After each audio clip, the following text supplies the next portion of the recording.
Hello everyone, this is Abdullah Mustaqim, your writing instructor from Grammar Adupanto.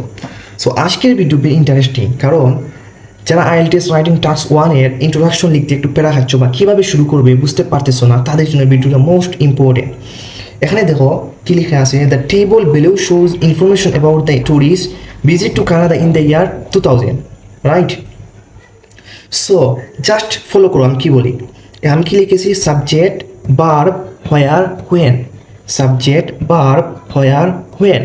এই চারটা জিনিস এখনই নোট করে নাও, এই চারটা জিনিস এখনই নোট করে নাও।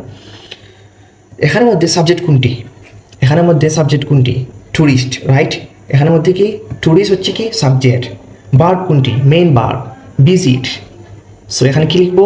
ভিজিট লিখবো না ভিজিটেড, কারণ এটা কি অতীতের কথা বলা হয়েছে 2000। সো এখানে কি হবে? ভার্বের সেকেন্ড ফর্ম হবে ভিজিটেড। ওকে, হোয়ার কোথায়? Place Canada, right? Canada.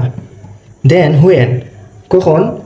In 2000, in 2000, right? Just এই ওয়েতে যে কোনো ইন্ট্রোডাকশন টাস্ক 1 লিখতে পারবে।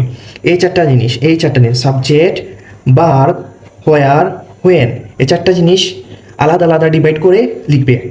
এরপরে যে কোনো ইন্ট্রোডাকশন ইজিলি লিখতে পারবে। এখানে যেমন এক্সাম্পল, এটার আনসার কীভাবে হবে? The table chart compares the number of tourist who visited Canada in 2000।